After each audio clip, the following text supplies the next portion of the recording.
I don't know if you've noticed, but I'm Scottish.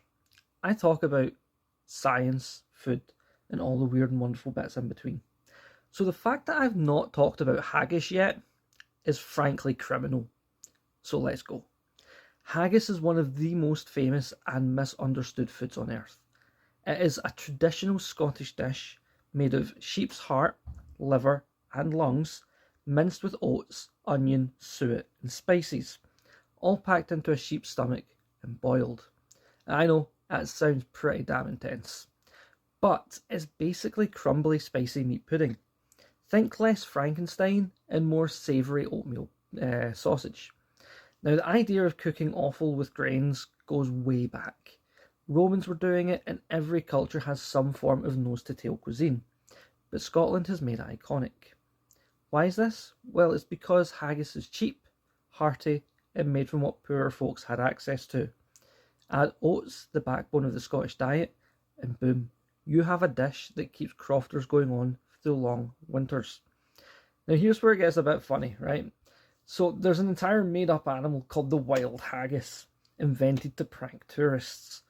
It supposedly has longer legs on one side than the other, so it can run around hills without tipping over.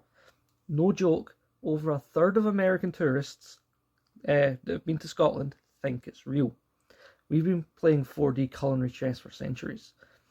Now, when we were part of the EU, it was not protected under PDO regulations, although Scottish MEPs did push for PDO status before Brexit.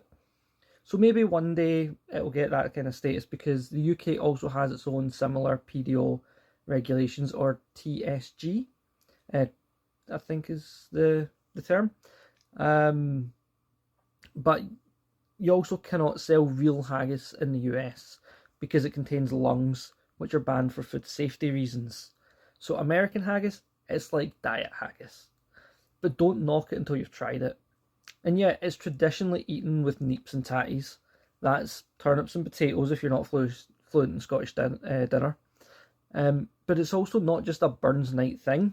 You'll find it everywhere, from pubs to posh menus. Stuff it into a chicken breast and you've got chicken balmoral.